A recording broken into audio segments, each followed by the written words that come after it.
just start by giving a very informal introduction. You had a very formal introduction. So I joined sales out of campus, straight out of IMCAL in 2001.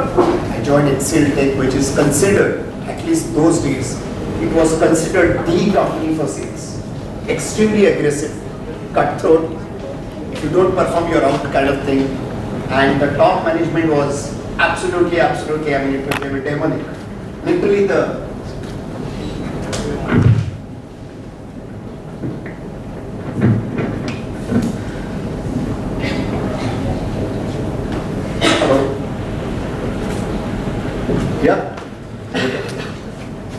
So after that I found myself selling into the European market, which is very different. No matter what, how much you study and everything, whenever you go out for the first time and start selling to those individuals, you realize that you haven't learned anything in the past 20 years of your life, because that's a totally different culture. You might know your subject, you might know your technology solutions, you might know everything, but the people aspect of it is something that you learn only when you are on the field, meeting people, and simple things like taking a quote from a person when the person is coming to meet you or something like that, right? These kind of things. We don't follow that in India. That's our culture. That culture is different. And these are things which make sense, and that's when I realized the sales thing cannot be taught in a classroom. It is something that you learn on the field. And that is where I struggled for quite some time for the next 20 years through various companies that I moved, got some good deals, led some good teams. Then I came back to set up NovaVente as a company that would do sales outsourcing for the companies who are not able to sell into the European market, especially the smaller companies is what we started with. That was the birth of NovaVente as such.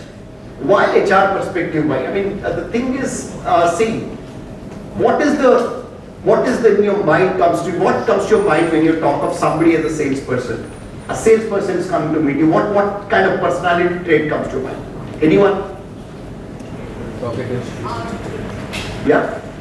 Talkative. Talkative. Yes, very good. Anything else? Persuasive. Persuasive. Anything else? Confident. Confident. Okay. Now, yeah. What's up? Good negotiation skills. Good negotiation skills. Okay. Fine. Now, think of it. You put yourself in that, that position that somebody is coming to sell to you. Who's very talkative, very confident, very, extremely good at negotiation, extremely persuasive. Would you like to buy from that person? Exactly. So the thing is, we are all programmed to think of sales in a particular way because that is what the image has been built and that is how most salespeople are. Unfortunately, many times you have to be the opposite of a lot of things that we said. First of all, it is not about talkative, it is about being a good listener.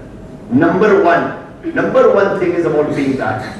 Secondly, it's not about persuasive, it's about fitting the right solution to the right customer, not pushing your solution. So these are basic things. That is why salespeople have a very different persona created in the mind of people within the organization, and that's very different from the real persona salespeople have on the field when they are really successful and when they are really selling. Okay, with this I'll just quickly, so don't worry about the slides and all, you can ask questions anytime, it's a free flow, and ask anything that you want through the discussion, okay? The perspective is not only about HR as such, but how does that organization, the non-sales part of the organization, what kind of mindset they have, what kind of thinking they have, how they can be a growth function rather than a support function. Okay. So how is a salesperson? You have answered, and I have told you that the really successful salespeople are good listeners, are people who do not persuade, who try to really fit things that are right for the customer from point of view. It is not, if you feel that your solution is not right for the customer, you walk away from that deal. You will win the customer, you may lose the deal. But you'll win the customer for life whenever they have a need. Being honest and not being persuasive is the key that the salesperson has to be. Now the thing is, HR has always been a support kind of a function in most organizations, right? It's a support. I mean, you are helping with other things, whether it's sales, operations, technology, learning and development, everything. It's a support function leading to quite a lot of things. The problem with that is today there is a concept of revenue ops. Have you heard this word rev ops? What's your understanding of what is rev ops? Who can answer? Okay, well, today the function of sales is getting intermingled with other functions, and the new function is coming up which is called revenue operations, which is a combination of sales, customer service, marketing, and all kind of things which will contribute to increasing the revenue of the organization. So today, sales is not about, revenue is not only about sales. It is about all the functions together which will contribute to increasing the revenue of the organization. So today, many companies cease to have head of sales or VP sales. They have started having CRO, Chief Revenue Operation Officer. Means you are responsible because finally, no matter how many customers you bring, if they are not serviced well, you're not going to grow the business. You're not going to mind the account. You're not going to get a good reference in the market. So it is not only about bringing the sales, but overall having a revenue that is long-term and perpetual and is going to keep adding over a period of time through references and through the account buying that you will do. So today, HR's role becomes vital because what happens is, if I am not able to get as a sales leader the right people in my team, because of whatever reasons we are not able to hire, we're not able to reach out to the right people, my sales function is going to fail. But finally what happens is, in any organization, the salesperson is the first person who is targeted as far as the revenue goes down. Simply because the CTC of a salesperson is linked to the actual revenue that is delivered. But today, it is not about sales only doing sales. It is about everyone contributing to the organization in building the revenue. So the thing is, HR has moved beyond just being a support function to now being a growth function, supporting sales by hiring the right people, enabling them through the learning and development, making sure the growth is happening in the organization, that their employee engagement is there high, and making sure that there's a lot of things coming out, some inputs coming through their recruitment channels, which will help the sales organization as such. So HR can not remain a sales support organization. It has to move to a growth organization, playing a big role in the revenue ops kind of a mix that is coming up now. So the sales cycles have drastically changed. I mean, can anyone tell me, for a large enterprise selling, let's take a company like Infosys that sells to large enterprises all around the world, how would their sales cycle be? Any guesses, or anybody, if you had experience, so maybe if you worked with a software company, anybody can just run me through what kind of sales cycle would be followed over there? No one from the technology side? Sales cycle would be very long. Yeah, what's the cycle? What are the stages in that cycle? Not exactly what happens to the company, but what we have done is like there will be a gatekeeper and then an influencer, decision maker, and correct. So that is more of the different players that would come in. But let me tell you, if Infosys decides that I want to target the oil and gas companies in the United States, okay? I have a target in the next 2 years, I want to have these 5 oil and gas companies as my customers. First and foremost, they need to build the capability around it, which means they need to have people who can talk about the technology challenges that oil and gas companies have. They have to talk about the solutions they can provide to these companies from their oil and gas point of view, so that they sound knowledgeable and they can prove. Nobody can go today and say that, okay, we are Infosys or we are TCS, so please give us business. No, it doesn't work like that. Customers expect you to know their pain points. Customers expect you to talk about that. So from there, once you have that, you need to start approaching various people, which means you need to mine the data, you need to understand who are the key decision makers within these companies. Oil and gas company, typically one company is a market in itself. Huge companies, huge divisions, many kind of layers and everything. So you need to start approaching them with the right messaging and all. Now what happens over here it is not purely salesperson who's doing the job. Can the salesperson create those competencies? No. You need people with expertise in the oil and gas space to join you, who will build those solutions for you, who will identify the pain points that these people have, these companies, and specific to that market. An oil and gas company in the US will be very different challenges from an oil and gas company in Saudi or wherever. These are different challenges in the local market you will need to have. The salesperson is just a front, taking your organization behind, taking it forward with support from everybody. So your salesperson can be as good or as bad as an organization that is supporting him or her from behind. So now tell me, in the sales cycle, what is happening is, the traditional sales cycle was you approach people, make a pitch, then maybe have another pitch, talk to more people, then there will be a tender that will be floated, you respond, they make a presentation, then there will be negotiation, then there will be closure.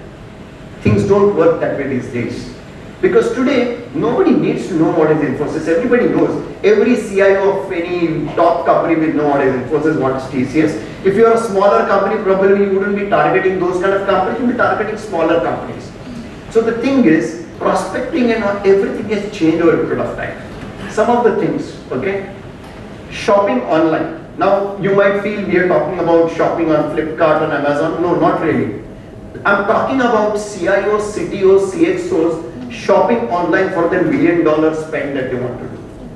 What do I mean by shopping online? Obviously, they're not buying stuff out there. But today, if a CIO of a big oil and gas, let's stick to the oil and gas example, was wanting to buy a major digital transformation journey for his organization, that person is going to look online as to who are the companies offering these kind of solutions. That person is going to research through various research papers about what kind of perspective that they need to bring into their company and from companies like Infosys, TCS and all. So it is always beginning online. Awareness stage is deciding a lot. People are deciding a lot at the awareness stage. For example, if I start talking to 5 salespeople, if I want to buy something, the person who approaches me when I'm just getting into the stage of buying will have a lasting impact on my mind. And that person has the maximum chance of converting me into a customer if he or she plays the cards well. So, catching your customer at the awareness level is extremely important. Before I mean talking about, let's say 5-7 years back, things were slightly different. You would take those traditional approaches like cold calling to people, reach out to them, make those presentations, write those cold emails and everything. People already do that even today, but the nature of approaching changes a lot today. It's all about content, it's all about knowledge, it's all about finding the right pain point and fitting the solution if it fits to that particular customer's problem. Now this has a lot of impact on how HR will look at it. Because today it is not about hiring a sales team alone, it is about hiring the right marketing person, it is about hiring the right content person, it is enabling the salespeople with those kind of tools and technologies to ensure that they are there. For example, if my CIOs whom I am selling to are going to start their journey looking online, I have to ensure that my company name is coming up on the searches.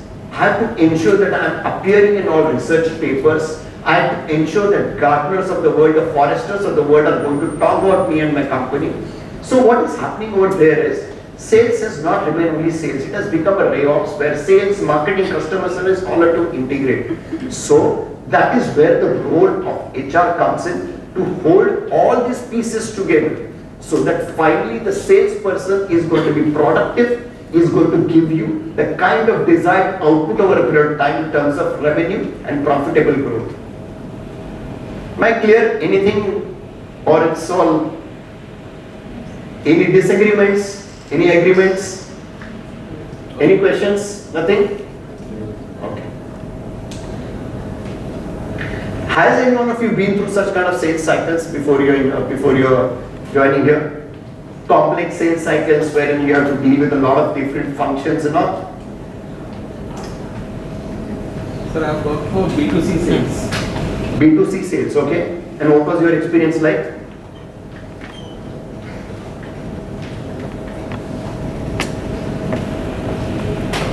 Yeah.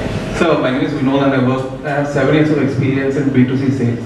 So I agree with your opinion. Initially when our sales was different from marketing and operations, it was more of a blame game wherein there was no collaboration. Correct. But when this idea of revenue ops came in wherein I had to handle both sales, marketing, customer success and even strategy, it was more collaborative.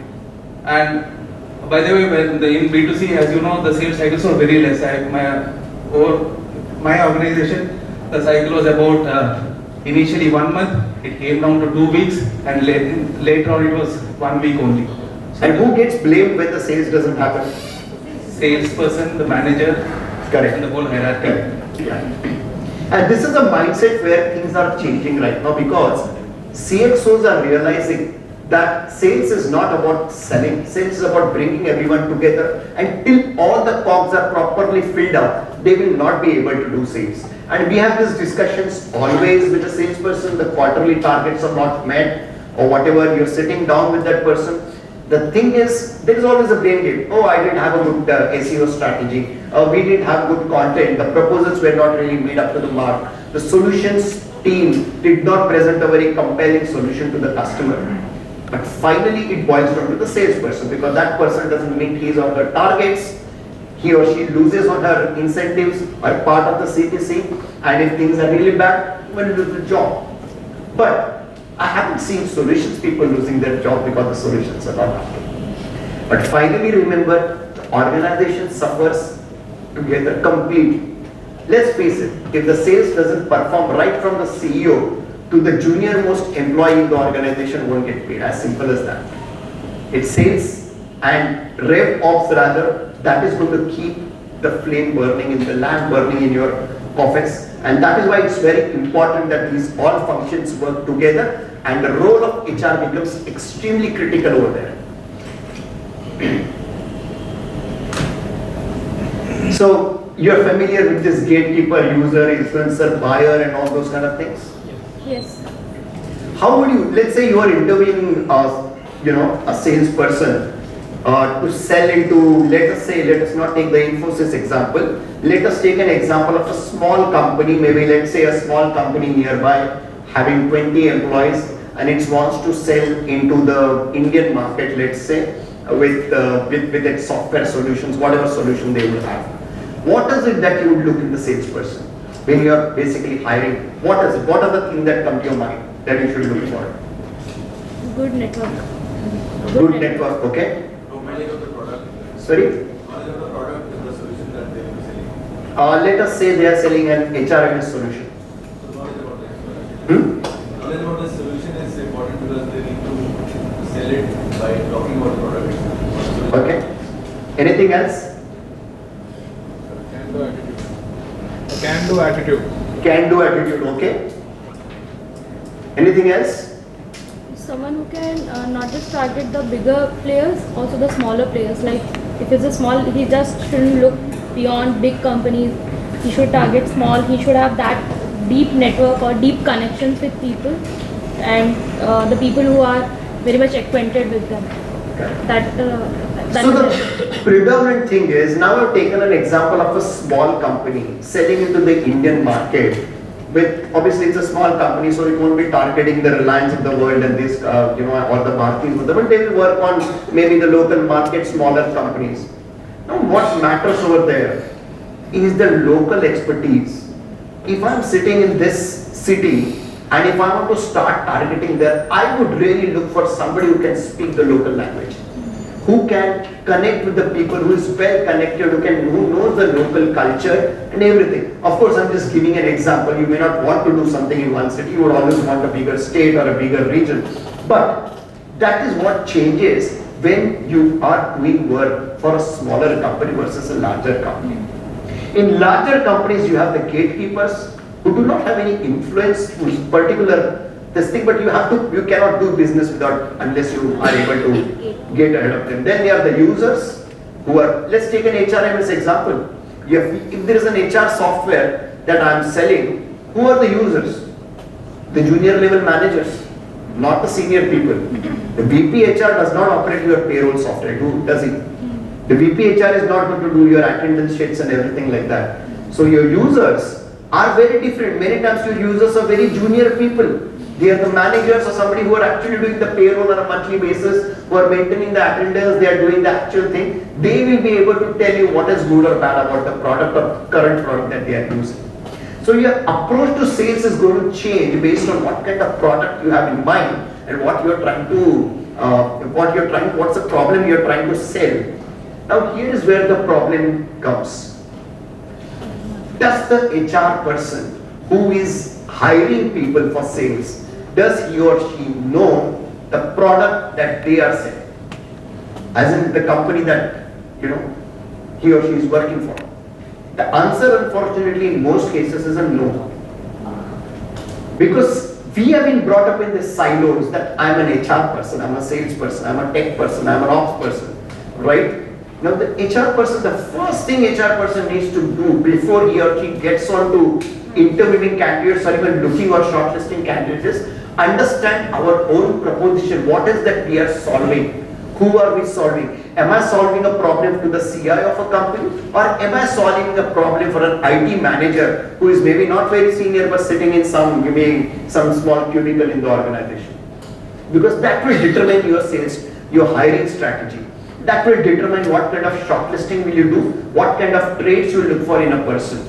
If I have to hire people who are going to sell to the CIOs and the CTOs of the organization, I need them to be absolutely knowledgeable. I need them to be absolutely where they are able to connect and talk about big things at the big level with the customers.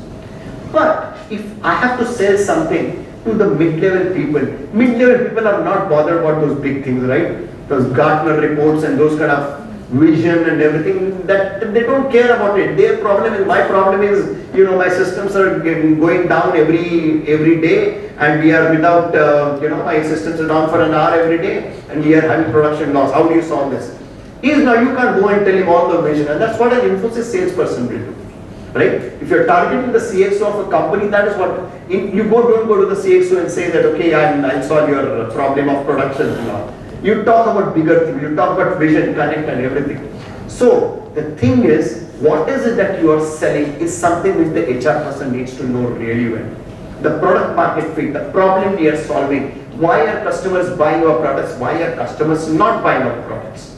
And unless or until you get to that level, your role as an HR person, whether it's in hiring, enabling, or even managing your exits and everything, will not really work well till you really know the product market fit. And how many companies really make that effort to train all their people in knowing the company's products and solutions? Not many. They do it for the salespeople because they have to. The salespeople have to talk about the product. They will teach the operations people how to run their product, how to run their projects. Then the tech people, they do the technology training. But something which has to be across all organizations is what problem we as an organization are solving, how are we solving that, why are people coming to us, why are they going to the competitor, or why they are not going to coming to us. Those kind of things every person in the organization, right from the receptionist to the CEO, needs to know. And that is where learning and enablement is very important across the organization. Simple things I'll tell you. I have been in situations where you make a call, you hit the reception. The reception doesn't know what the organization is doing. But just think of it, you always have a number on your website which invariably is picked up by the reception. And if your receptionist does not know what the hell is the organization doing, solving problem, what kind of solution it's offering, why is it better than a competitor, it will not go away. It's not going to really work. So making sure that everybody in the organization knows what the company says is very important, and that role predominantly is something HR can do by binding all the functions together. The silo kind of work, that era is completely over, and especially I think in the last 7-8 years that's been phased out now, where everybody has to work together in making sure that the sale is happening. Any idea what kind of life a salesperson lives? Let's say a salesperson in Europe or US or whatever, saying, let's say technology offerings. What kind of life would that person be living? Any guesses? Maybe somebody who has not done sales can tell me. A lot of travel. Okay, lot of travel. Anything else? Many meetings. Many meetings, okay, fine. So often report back at the office what happened. Not really in the, you know, that happens at the local markets. Like in Bombay, the salespeople will be expected to come back to the head office daily and report. But in most organizations, that has stopped. But generally, yes, I get your point. You visit the office once in a while. Anything else? Always being very active and very much known about the situations that are going on. That's a quality. That's a quality. That's a quality. And that's the To be able to think on your feet. Yeah, always Correct. on the toes, always. Correct. As a salesperson. That is very important. But let me tell you certain statistics. Salespeople spend only 34% of their time selling. So, all these things that I want to get into sales because I like to spend time with customers, you might probably spend more time with your customers if you are running a project for them. Most of the time you'll be doing admin activities. You're not talking to prospects a lot, you are actually doing a lot of admin activities.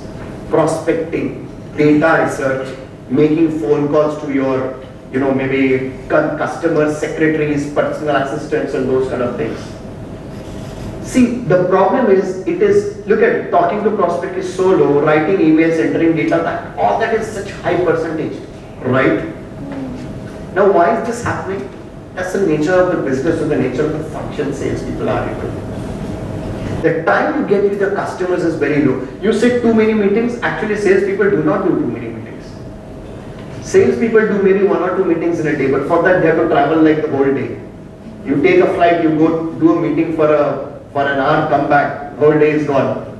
On the way, maybe you do something, some mails or something on your flights or whatever. So, efficiency of salespeople is always a challenge.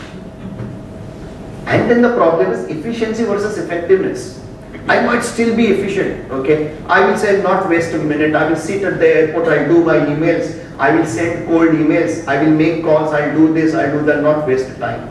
But the thing is, sales is a function where efficiency alone doesn't matter. What matters is effectiveness.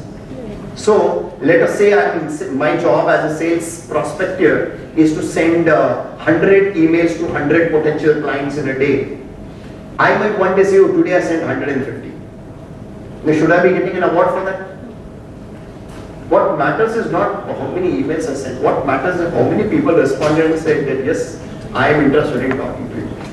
So, efficiency, okay, बढ़ गया. This 100 की जगह मैंने 150 email भेजे. Effectiveness 0. So, the problem is sales is that it's a function where effectiveness and efficiency is always at odds.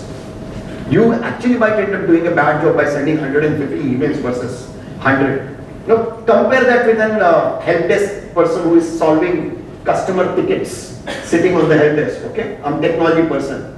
For that person, if that person has solved more problems in a day or more handled more calls, quickly resolved all the queries and everything, that person obviously he or she is doing really well, isn't it? So that is an efficiency issue. But here it's all about effectiveness. And the problem with effectiveness sales is it cannot be seen in the next week, next month, next quarter. Sales cycles are long, they take years. If you're selling to large corporations, maybe 1 or 2 years. If you're selling for the government, let's say you're doing defense deals and you're selling to the government of India or whatever, or working for an Airbus or a Boeing, 5 years, 6 years is when the deals go on. And then suddenly you see one day in the newspaper the Prime Minister of your country and the other country shaking hands and they announce a series of things. But the work that has gone on would have gone for 7 to 8 years. That's the nature of sales. That's the nature of sales that you need to appreciate. The results don't come in quick. Results take a lot of time. And you need to really be patient with that and understand that you're going in the right direction. If an HR person comes on a review and says, tell me your numbers, what is it that you closed last quarter, what revenue you have done, what's the booking you have done, tell me the customers you're talking to, not going to work cycle. Not going to work. You need to understand the sales cycle. Am I going to close every day a deal for you? The answer is no. Let's say I work for Airbus and my job is to sell to airline companies all over the world. You know, so much politics happens over there when you're selling those kind of deals. For example, in the US, Some state elections are decided based on what kind of deals they are able to bring, but their economy depends on certain defense deals over there. So, Modi goes, signs a deal, that senator over there or whoever that governor is very happy कि चलो 5 साल के मेरा jobs आ गया state में. Now these are things which matter in sales, and these are things which the HR needs to do, because finally they are going to be responsible for ensuring that they are able to monitor the performance of the person. They are able to say who is performing well and performing not, and numbers alone won't be able to answer your thing. It's all about progress. We call it the sales velocity. How you progress? I mean, it is not about how many deals I'm closing. Unless I'm selling toothpaste, unless I'm selling, something like, can be measured very quickly. But in large enterprise selling, you can't measure. It is all about what kind of breakthroughs are made in the organizations. Yes, till yesterday I was talking to 5 CIOs of Fortune 50 companies. Today I'm talking to 7.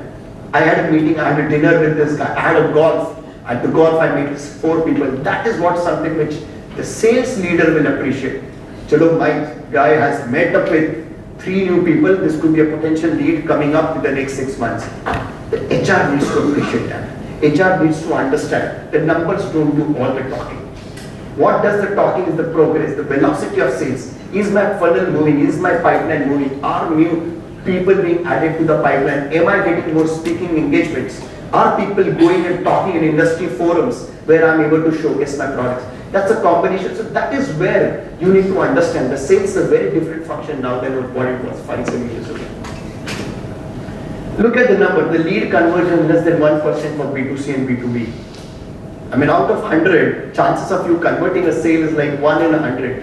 So it has become that difficult.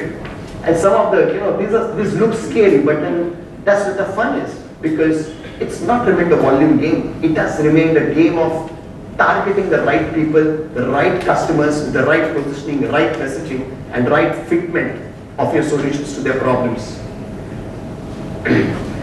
We discussed that productivity versus efficiency, but what is coming up is the automation part of it. Today, lots and lots of things are getting automated. And if there is one function that has been affected most by it, is sales and marketing, is what I would say. The first job that got affected after ChatGPT, what were the first jobs that got affected after ChatGPT? Sorry? Call center on ChatGPT? Content writing. The first job that got affected. Content writing. Today anybody can be a good writer with a ChatGPT writing nice prompts. You need to know how to write good prompts, right? Similarly, sales is a function that has got most affected after content. Content writing anyway is more of marketing or pre-sales solutions, in a technology company as such. Sales, prospecting, database search, finding out the right people, right contacts, right email IDs, right phone numbers, all that is getting automated over there, right? Today, when you are making calls to your customers, my training and everything is getting automated by looking at the call and having direct inputs as to how this call could have been handled better. Look at the presentation, look at the meeting of 1 hour. If it is recorded, I can get pointers on how to improve it. What are the key points that came out from the customer? What are the pain points? What are the key drivers which will drive this deal? Those kind of things are coming out through this automation. And as a function, you need to make sure that you are able to adopt automation as much as possible to improve your output, efficiency and productivity finally at the end of the day.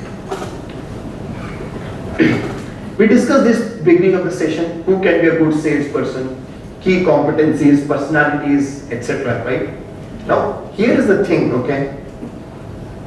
It's all about empathy. A person, you've been to a doctor, right? Now, doctor obviously, they are also in the business. They are also trying to sell something to you, but in a very different way.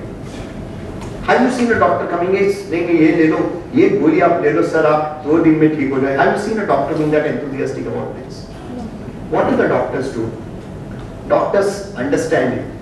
They understand the problem. Try to empathize with that problem. Show that empathy, understand it properly, and then they will show you some.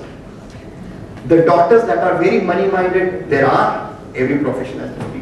They will tell you कि अरे ये आप लोगे तो better होगा, ये लोगे थोड़ा और time लगेगा ठीक होने में, right?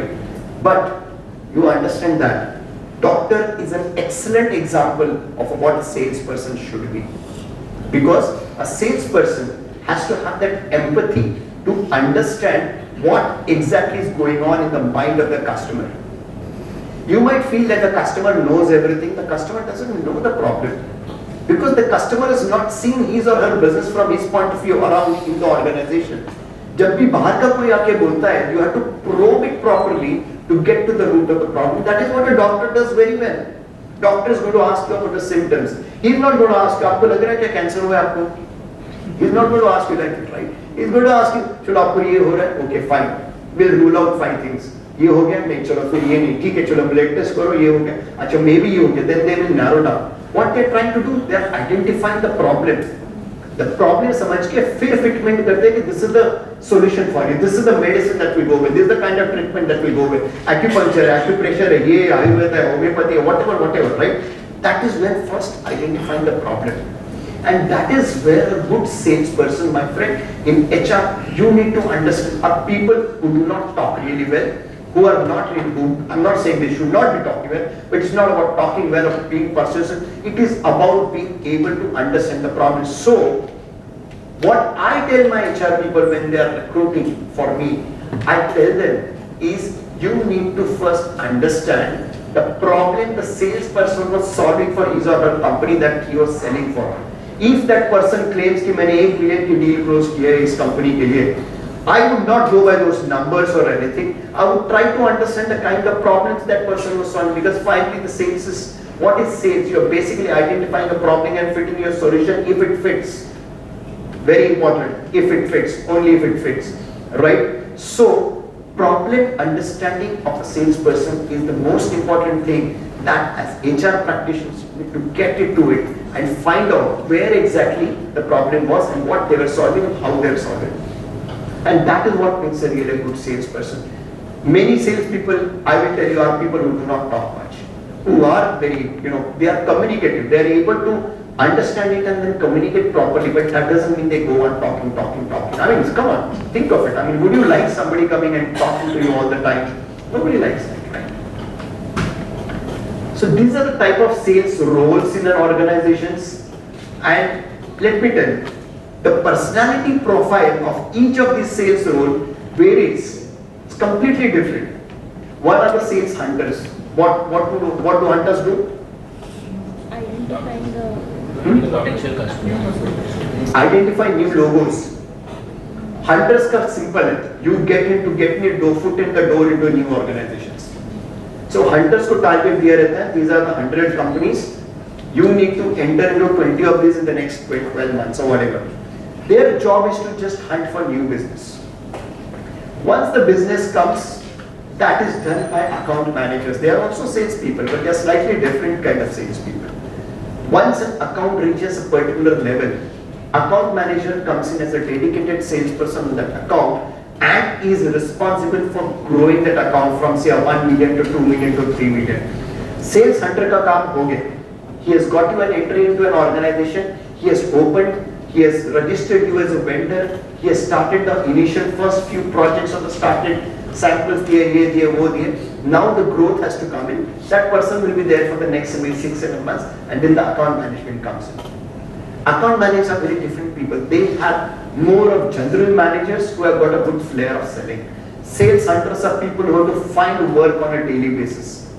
Sales hunter जो होता है वो ऐसे कभी मतलब you will not see a person कि आज क्या करूँ मैं, कुछ काम नहीं होता है. Because that काम है कि you have to find work. Because nobody is going to come and tell the sales hunter कि ये काम कर. Whereas sales का जो account manager है उसके he will be surrounded with 100 problems happening on the engagement. If that account manager is managing an engagement for a software company, he will be inundated with the different customers, customer people and project managers coming in. Hey, we need these people, we need this, we need that, we need that. That is the account manager's job. If that person does well, the account will grow. The sales hunters will find out that okay, I have to reach out to another 20 companies to open new logos on them by the next quarter or something like that. Since personality traits are very different from sales hunters and account managers. Pre-sales. Pre-sales is typically a function where you are basically doing a solution. RFP responses, making PowerPoints, making presentation for your customers, making solutioning, then overall tendering and those kind of processes, RFP response and all. These people are typically people who are very good at writing. They are able to write things properly. They are able to curate good documents.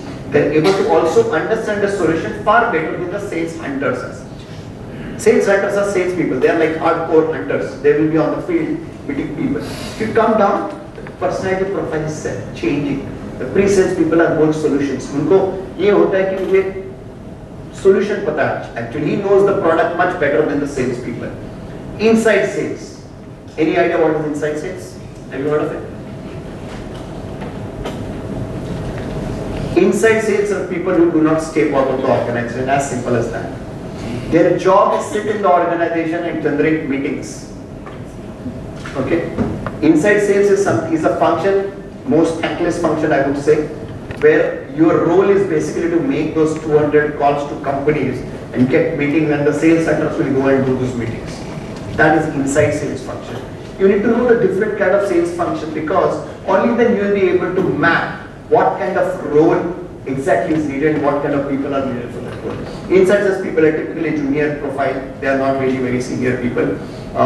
Wouldn't even be, many times they're not postgrads or whatever. They would be fresh out of college, do this job for 2-3 years where they sit on the phone, but then what matters is your phone skills, your data mining skills and everything. Then sales engineers, today anybody who is an engineer is coming and trying to sell you something, right? Sales engineers who are going and visiting customers, solving the problem with their existing product and trying to say, मतलब कोई आता है repair करने का कोई चिपका देगा, वो उसका काम है basically. These are sales engineers, okay? So that is where the roles vary, because there you have to be more in terms of very familiar with the overall product as such. Sales enablement. How many of you have come across this function in organizations where you work? Sales enablement. And what do you think it would be? What does it sound like? Support material to sales material and Sales enablement, as the word says, enabling the sales to do more. So which means basically curating documents for them in terms of making sure they're up to speed with the product market, they're up to speed with the competition, up to speed with the messaging and everything. Now today this function is becoming very important. In India that function was not there at all for a long time. These are functions like which have been there in the US companies, but now it's all coming up because people are realizing that sales has become difficult. It's not become simply about picking up the suitcase and going to the market. It has become that you have to train the people really well. You have to really identify the problem statements and everything.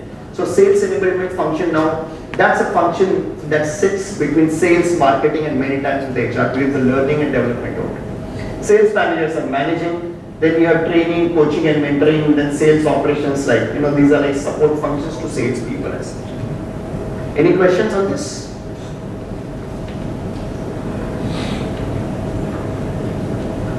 What would you look for an interview? If you are interviewing people, what is it that you would look for? Let's say you are selling a product that is that is high tech, some kind of a machine learning product. That is what your company says. And if you are going and interviewing people, first of all, what is it that you look for in those candidates? What are the three? confidence and eye-to-eye contact. Eye-to-eye contact. Okay, good. Domain. Anything else? The ability to ask questions. Ability to ask questions. Very good. What else?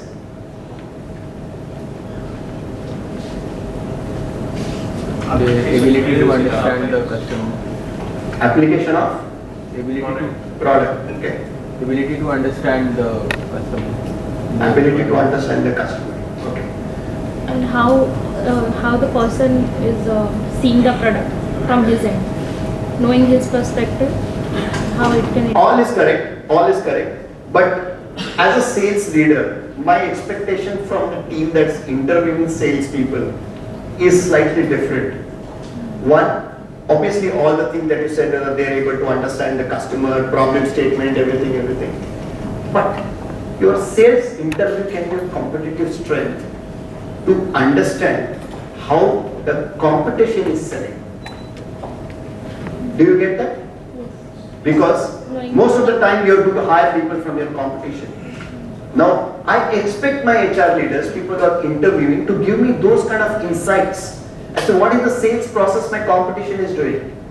Because understand, a salesperson to a salesperson talk is a very guarded talk.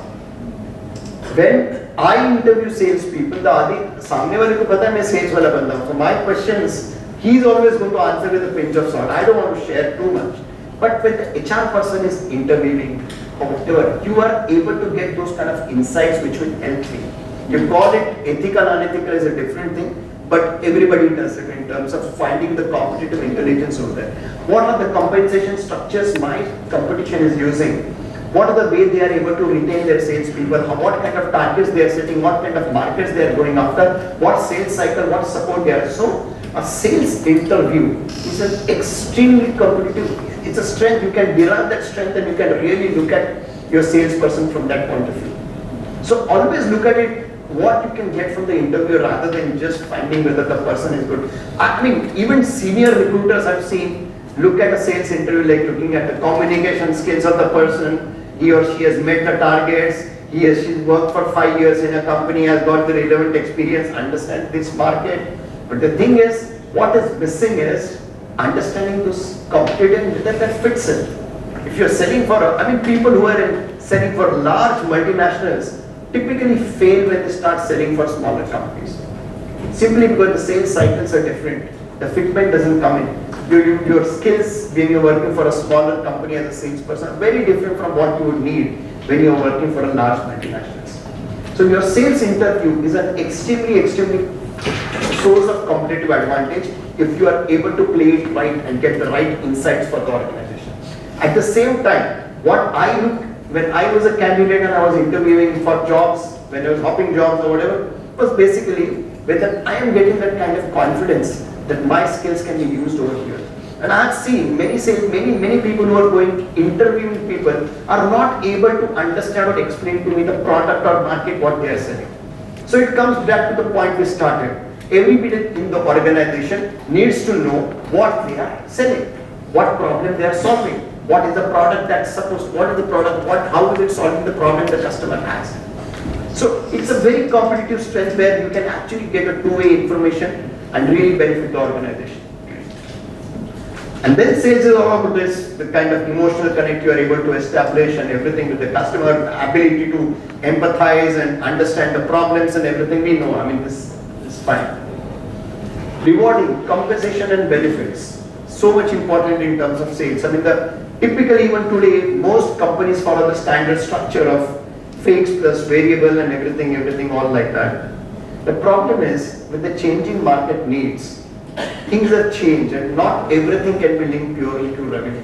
Like I said, the first example, let us say you are selling some high value items like a defense deal or something like that where you're going to take years and years of it. So should a salesperson be waiting for 5-10 years to get his bonus or incentive? Maybe yes to some extent, but the thing is, on the way, that person has to be rewarded for the effort that has gone in, right? If I'm selling certain, to governments, I should have been able to break into certain government lobbies, government organizations.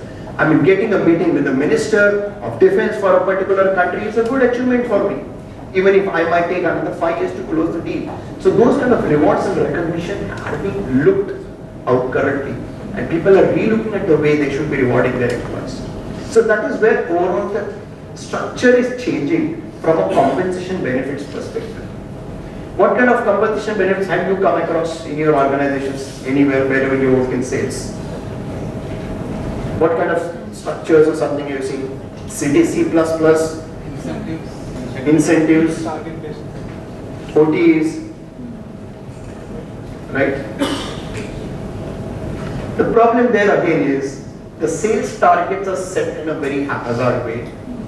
They are many times set by the finance organization because finance will have, if you're a listed company, you promise something to the market, to the investors, and that will trickle down to this is what I'm going to, so I have 10 sales people, so I'm going to divide the target among the 10 people.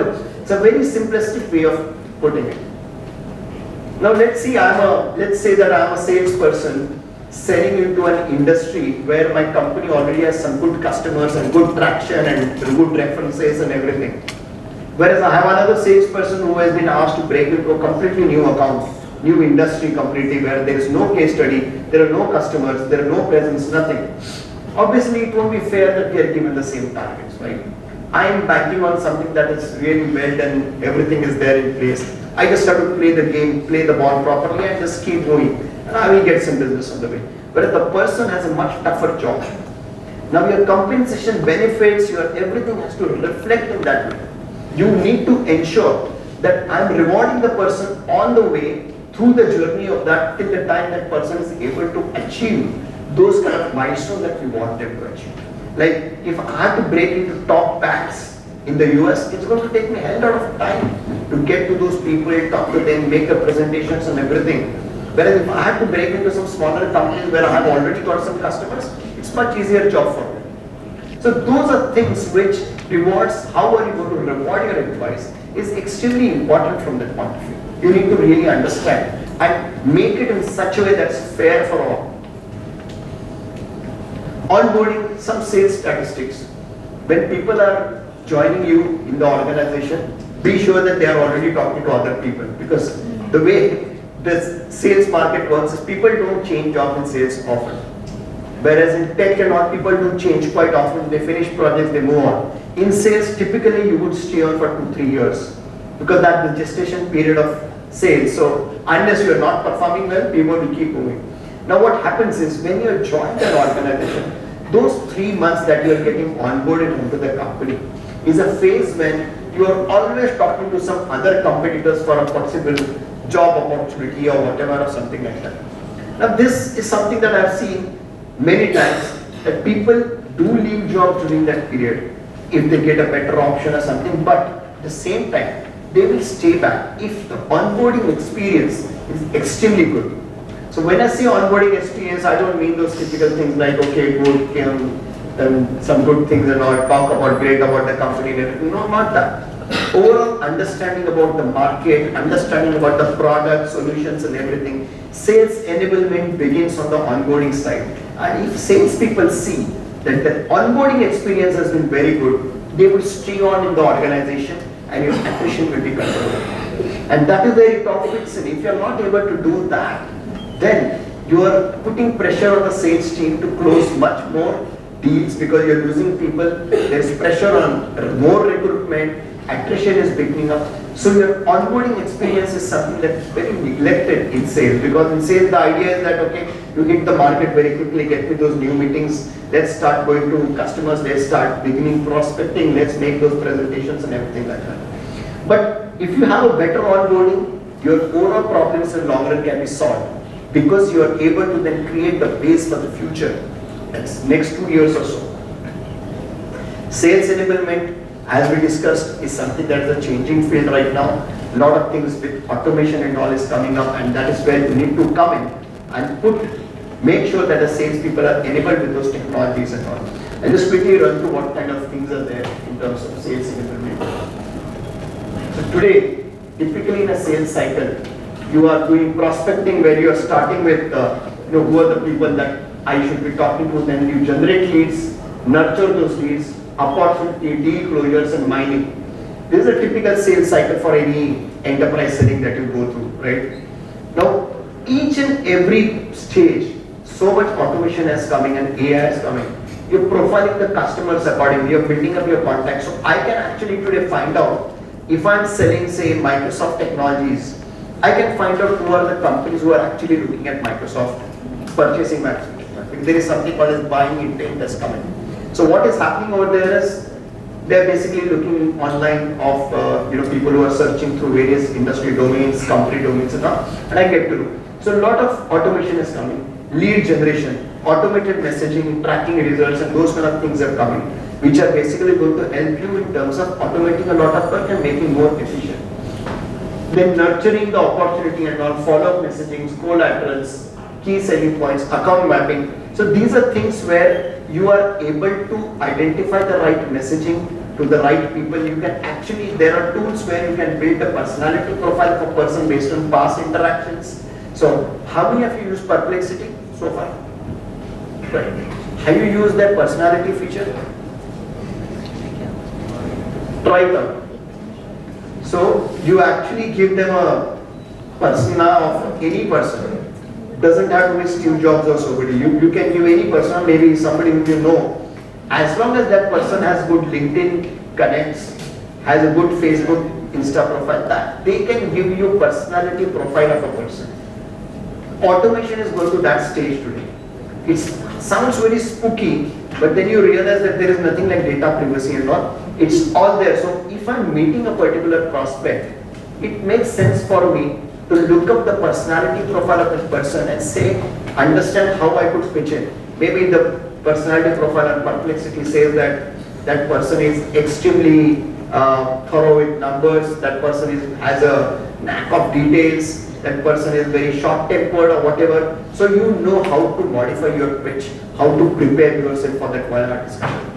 So everywhere there is so much automation coming up, and organizations are still struggling as to how they can enable their people to be at the forefront of automation, to making sure that their sales is more efficient and productive. How many of you have used any automation tools as far as sales is concerned? Maybe in your day-to-day work, something like that. LinkedIn automation to kiya hai hoga? No? Not really. Salesforce automation. You've been using it, you are? Customizing the plan. SAP Marketplace. Which one? SAP Marketplace also. It is Marketplace. Okay. Any other automation that you have used so far that is applicable in sales? ChatGPT something used here? Yes. Obviously. So content, messaging, writing emails and all, that is something that you can always do from there, right? That is there. But today, automation is reaching at such a stage that you are even able to query as to how can I negotiate on this particular point. So I've been using a tool where I can say, my customer is asking for a 10% discount. What can I do in this case? So based on my company's policies, based on my pricing and everything, it will tell me, oh no, 10% discount, which means you will be 3% negative on your net margins. So you cannot do it. You can maybe do another 2% discount or whatever. Or you can put these 4 other riders that increase the volume or the length of the contract or whatever. So negotiation and everything is now happening in such a way that you are able to use these tools based on historic data and get some advice as to what you can do in terms of that particular next best action in terms of handling that objection or a negotiation. Okay.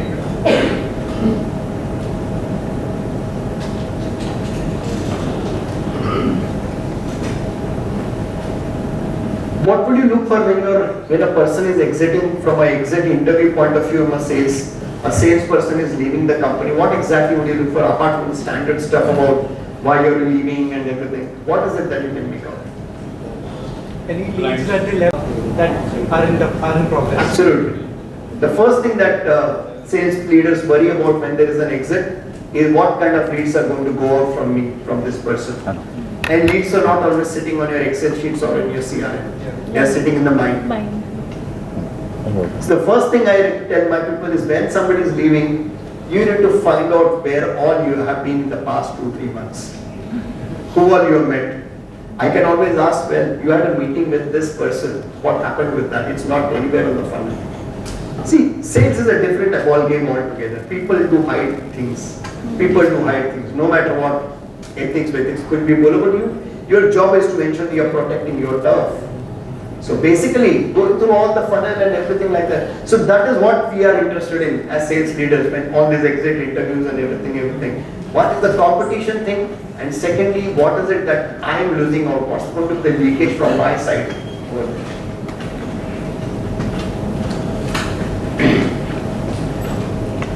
Okay, any other questions? I mean, I'm done from the presentation point of view. I'm open to any. If you want to just know something about what we are doing and everything, please let me know.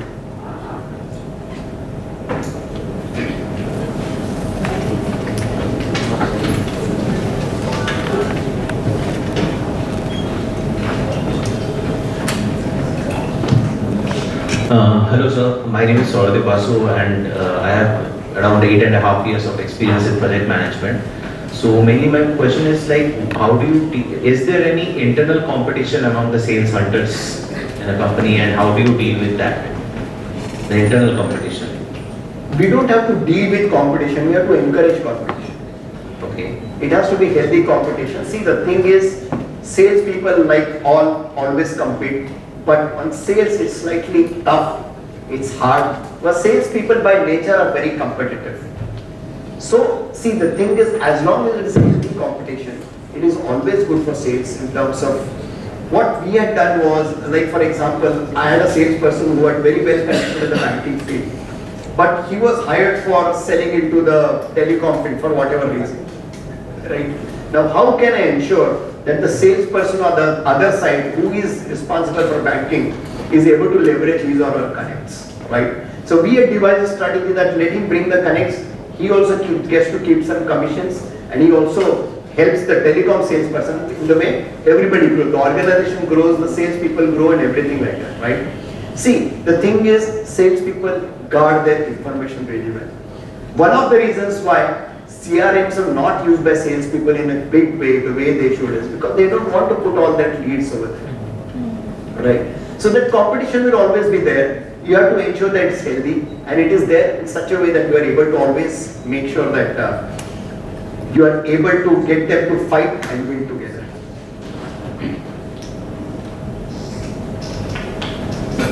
Good evening, my name is Aditya. I worked for 6 years in sales and marketing in the commercial vehicle segment, automotive sales that is. So it was very nice listening to you. Me being coming from automotive sales, especially commercial vehicles, it is, I think, would be fair to say that I am on the opposite side of the technology spectrum compared to you. So my question to you is, going ahead, what would be the skills that you think will differentiate a very good salesperson or a person in RevOps from a mediocre one? See, first of all, let me tell you, I also had this kind of a mindset that, I may not be able to pick up this technology and all, but the thing is, I tell you, you have to leverage technology today.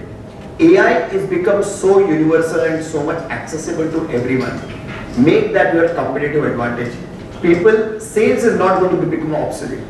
Okay, there was this thing at some point in time during the 10-15 years back that automation will take over everything. Automation is not going to take over everything.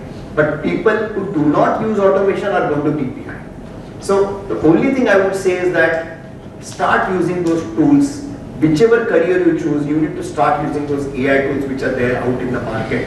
Whether it's mid-journey or whatever you want to use, start using them to improve your content and everything. Start reading up on what are the best tools which are coming up in the market and be at the forefront of it. That's the one way you can differentiate. Because today, let me tell you something. The more agile you become, your ability to learn technology goes down. That is scientifically proven. People do not. Like our parents took a long time to learn computers. I mean, today there are parents who are learning faster, right? It is all like that. Now the thing is, what happens is, so the sales leaders who are going to interview you or under whom you will be working, they will be very impressed if you are able to bring that technology part of it, right? So that is the way to differentiate in the job market and even the career section. So I would say, embrace technology in such a way that you are able to, but from the basics of sales are not going to change. Basics that you have to understand the customer, empathize the problem, and understand what is it the problem that your product is able to solve, if it solves that particular problem. Those basics are not going to change, but you have to adopt technology very well.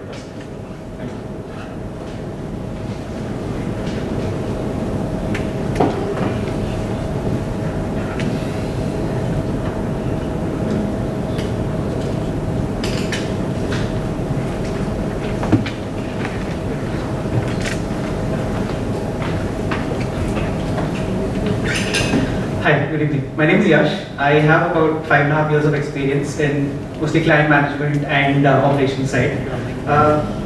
You spoke about exits, and you spoke about interviewing talent from the competitors. So my question is sort of related to that. What are the common reasons you see for people moving around and for attrition basically in an organization, or maybe even in your organization? And sort of how do you ensure that you are retaining these people, the best of the best, or even all of them in that fact, because like you also mentioned, the leads are going away. So a lot of these things matter, and how do you retain them? Yeah, see, the first and foremost is whatever you are selling, you have to first understand the length of the sales cycle and the complexity of it. Now, if my sales cycle is so simple that I have to take some products and go door to door and sell and come back and report to the management that I sold so much, then it's fine. Then it's purely numbers. Then I can ask you, hey, when this person is selling, why are you not able to sell? Then my performance metrics become very simple. But in a sales cycle that is very complex, where you have to go to the buyer, the influencer, gatekeeper, and so, and it's going to take a long time, you have to ensure that people are being rewarded regularly for the growth in the funnel. So they have to be rewarded for the sales velocity, as I put it, right? In terms of, I was talking to 10 CEOs today, yesterday I'm talking to 12, then I'm talking to 14. These are people whom I have made presentations to. I agree, you can't give sales commission when the sales have not happened. Salesperson has to wait for those 3, 4, whatever, quarters till the time the sales happens. But over the journey, we have found a way to compensate them in terms of the growth that they are bringing in, not purely from a revenue point of view, but from the sales funnel point of view. So that is where we are able to see that you are able to retain staff. Why do people leave jobs? Simply because the pressure becomes more, or somebody else is paying better. Now you can't always help if somebody is paying better. You can't always say that okay, I'll match whatever my competitor is paying. You can't always. It's not possible practically. But people don't like to leave jobs unless they really are, having a lot of pressure over them. Some people, unless if I'm getting a 3x kind of salary, obviously it's a no-brainer. People are going to leave. But then if I'm paying 1/3 of what the market is paying, then there is some problem with my compensation policies, right? But assuming we are all in that same bracket, people will not just leave for simple money. There'll be other reasons like, the sales pressure is too much. They're not getting the sales support that they need. The sales enablement function is not there. Overall deal making and all, they need more support. So those are the areas we focus on to ensure that the attrition and all is good.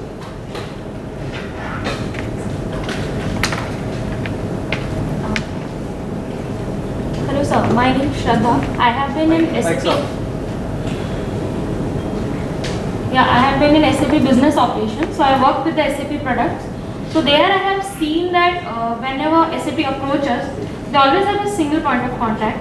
So if we are the client, I was in Bosch, we are the client. So they approach us with one product. We install it, we work with it. But it's never ending journey. Their sales never stops. So for majority of IT products, we have seen that the sales never stop. So in those cases, how the HR in those organizations, reward systems and the other processes goes on. Like obviously if you complete one, there is a commission to complete it, and that's a whole period. But why, and people who have recurring sales over years with a single client, how does that process work for them? See, there are two types of sales people in any organization. Okay, there are people who are responsible for the product line. They are responsible for their range of products. Okay, and there are other people who are responsible for the entire account as such. So an account manager, let's say for example you are working for Bosch, right? Yeah. So the person who is managing Bosch would be responsible for sales coming through various product lines within SAP. So any product line will come through it. Okay, so his P&L would be entirely the Bosch as an account, how much I have sold across all the product lines. Okay, so that person's compensation, benefits, everything will be determined by the total sale that you're making for Bosch. Other product lines, way they come in is basically they are responsible for their product line. It doesn't matter. Bosch is one customer, there will be 10 other customers for them. Right? They are responsible only for that particular product line. Now, the compensation structure that we evolve in such cases is that the account manager should not only get more and more revenue, but should be able to position other products in the organization as well. Like the So we bouquet. call it the product market mix. Product mix. For example, if I'm making $1 million just selling one product line, it is a big risk.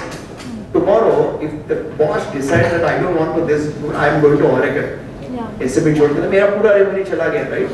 But if that account manager has been smart enough to make sure that over the last 2 years, I have started selling other products from Bosch into other products from SAP into Bosch, then I am actually, Bosch को जकड़ लिया मैंने. उनका ecosystem I made them dependent on me.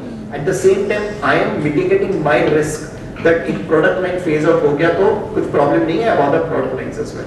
So the account manager is always responsible to ensure that more and more products are going through.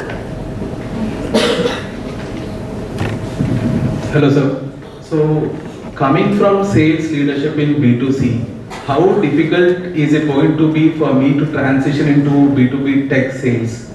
And what are the skills that I need to develop? See, first of all, I tell you, whenever you are doing B2C as well, I assume which company did you work for? With edtech companies, sir, Byju's. Okay, so you would have been dealing with people making phone calls and everything, right? It's a very different thing altogether, but here remember one thing. Finally, people are buying from people. You're not selling to organizations. We say, I have this saying, companies don't buy from companies, people buy from people, right? So your people management skills would be very good, I assume, because I have dealt with Byju people and all for whatever has happened, but still the trainings and all, I think pretty decent one. We can always argue about a lot of things which are going on, but generally the people skills would be there.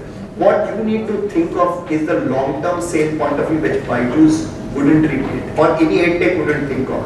For an edtech, it is about I want to get in, I want to close the deal, and then I want to see you after 6 months and make sure I can continue with that deal again. In enterprise selling, you have to think 1, 2, 3 years down the line. Enterprise selling is very easy to get ejected because nothing is happening for the first 6 months, 7 months. Nothing is happening. You're just meeting people, making presentations, but no sales. That's how that works. Skill-wise, I don't think any problem. Sales you've done, which is good. Learn to be more patient with your deals then, which is what edtech firms are not. Because then your mindset becomes like that. I'm giving you a very real life example because I've hired a lot of people from Byju, Vedantu and which was the White Hat Junior and all. They all came post-COVID. A lot of them joined back in my organization and we do mainly enterprise selling.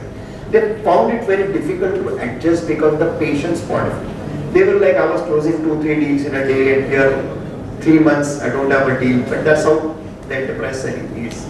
So I would say, other thing I would say is that keep yourself up to date with the knowledge of what you're selling. Whichever company, read industry reports, see what kind of new technology offerings are coming out in the market, what kind of products are being launched. So that is very important for the enterprise point of view. Your sales strength, being a one-on-one salesperson on Byju's is definitely good to help you. Thank you, sir.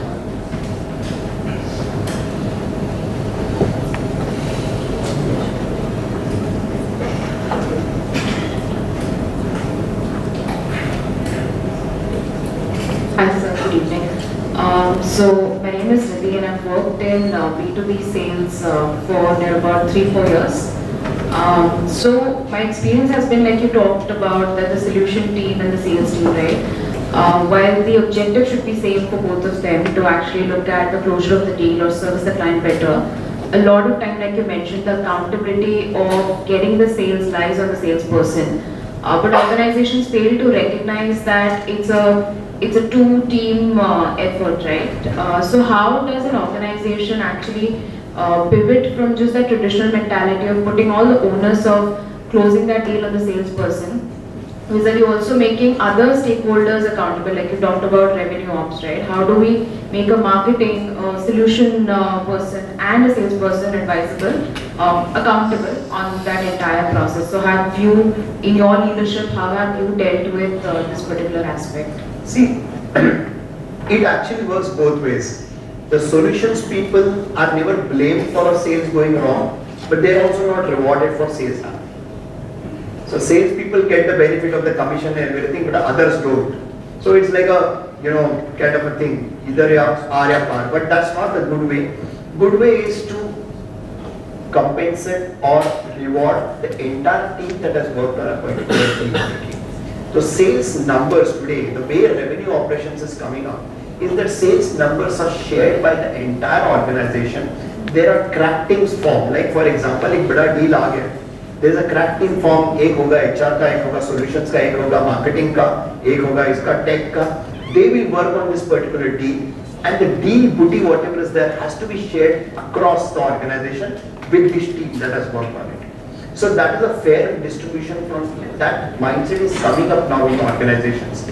So that thing that only sales should be rewarded or sales should be penalized is going away right now. It will take some time because we are still in the thing that sales का काम है बेचना, बाकी सबका काम है support करना ये सब. I think that is moving on right now because people are realizing sales is not about the sales function. Every function has to work together. Finally, when the reward comes, everybody has to get it. And if there is a problem, everybody has to face it actually. See, I never fire salespeople because they have just not been able to close deals. I do fire salespeople if the effort is missing or whatever it is. If they're not closed deals, you have to look at deeper into where is the solutioning wrong, the marketing wrong, where exactly we are doing. You have to do it that way.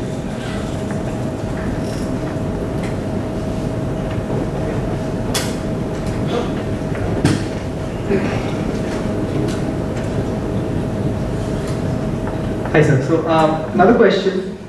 Considering we're talking about the performance of the salesperson and also the length that we discussed a few times, the length of the sales cycle, how do you then ensure or how do you approach the career progression aspect of a salesperson or even let's say in the middle management of the sales organization? How do you work on that, because you may not always have the best kind of numbers in terms of completion of the sale, right, or the income or the revenue. You might have leads, you might have a lot of effort, meetings. So how do you work on that? How do you set goals? What KPIs are you looking at? So see, when it comes to sales, right, there are multiple sales roles as I told you, right, inside sales, sales, account management and everything. Now, the thing is very simple. Finally, a salesperson who is able to deliver numbers grows ahead in the organization. But don't forget, there are a lot of salespeople, and this usually doesn't happen in India, but outside. There are a lot of salespeople who do not want to grow from that point of view. They want to remain individual salespeople because they believe that they are very good at selling individually and they can do better for themselves. They are, उनको अपना territory दिया, मैं अपने territory में बेचूंगा. I'll do more. I'll earn more than that. Okay. Whereas there are other salespeople who feel that I want to be in leadership roles. The downside of being a leader is that you are responsible for the performance of not just yourself but your entire team, right? So the thing is, today the concept is coming that there are salespeople who believe that they can do well working on their own. So let them do what they're doing best at. For example, there is an account management role. एक account लिया मैं वो करता हूँ, मुझे बाकी कोई मुझे growth नहीं चाहिए, वो नहीं चाहिए. And then that mindset is coming even in India today, for especially post-COVID. US में it's very common. There are people in IBM who earn millions every year, and they are independent individual salespeople. They are not into managing teams and everything. So the thing is, you have to understand when you are offering a growth path, whether that person is really a managerial kind of a person who would be happy managing a team and taking on the responsibility of the entire team to perform, or that person is an individual performer. It's like being a Sachin Tendulkar never got success as a captain, right? Not much, but he was a great individual player, right? And it happens with many players. They don't do well when they are in the captaincy role, but they are individually. So you are a Sachin Tendulkar, you are a Mahendra Singh Dhoni. You have to understand that. And if that is there, you have to give those kind of career paths. So I personally believe that there is a big room for people who are individual salespeople, because then what happens is, right, you don't need to worry about bothering them, क्या रे कितना calls किया, कितने meetings हुए, क्या numbers है. They know they will perform. They are very good at it. उनको छोड़ दो, just support them the way they want and grow.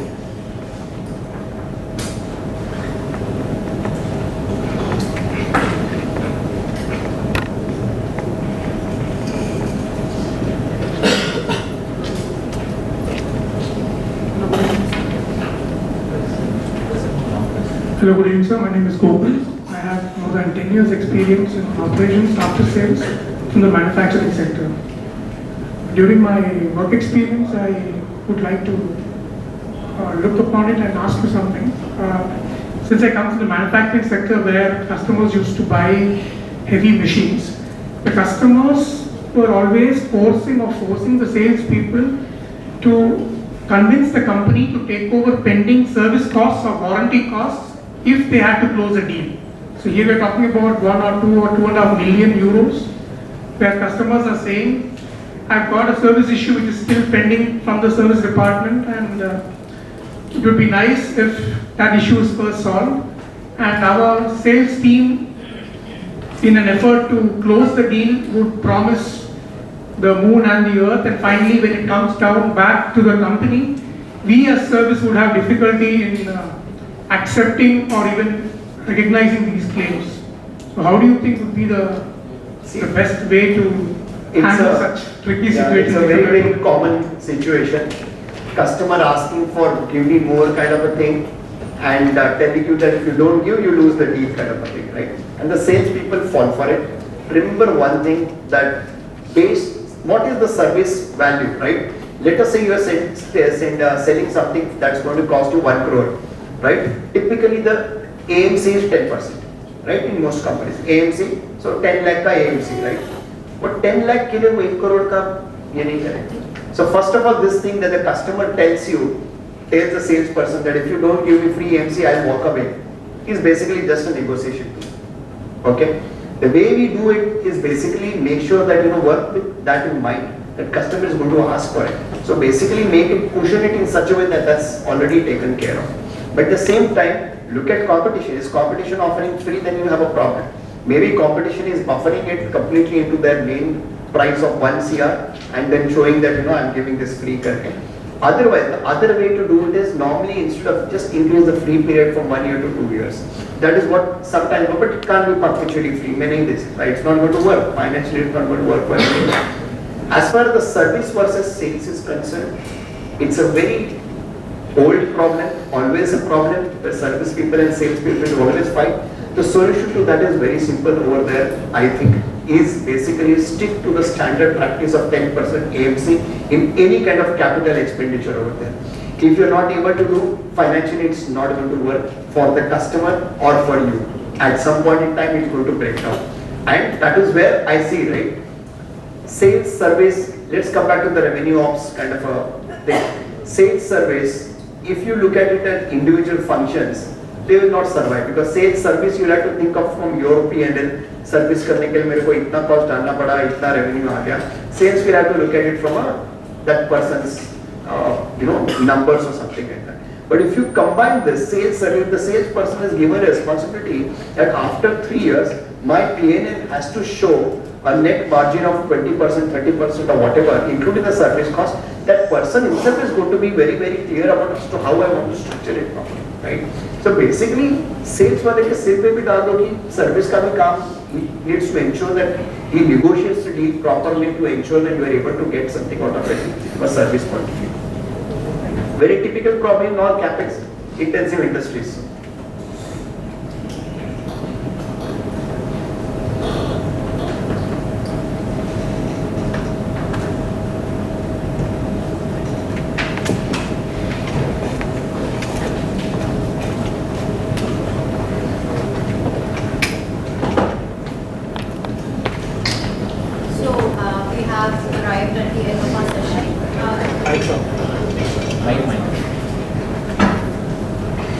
I'd like to, on behalf of the PGDM batch and all of XLRI Jamshedpur, I'd like to extend our deepest gratitude to Mr. Samrat Parasnis, founder and chairman of NovaVente and co-founder of ThoughtMinds, for his enlightening session today.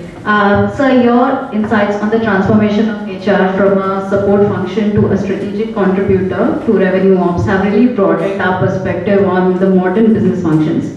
So, highlighting the challenges faced by sales professionals who apparently spend only 34% of their time selling has really underscored the importance of efficiency and support provided by the organization. Your emphasis on collaboration across sales, marketing and customer service within RevOps, along with the role of empathy and AI in the sales cycle, have provided us with invaluable lessons. We are truly thankful for your time, expertise and inspiration that you have shared with us today. Thank you once again for your presence and impactful session. A round of applause for Mr. Samrat.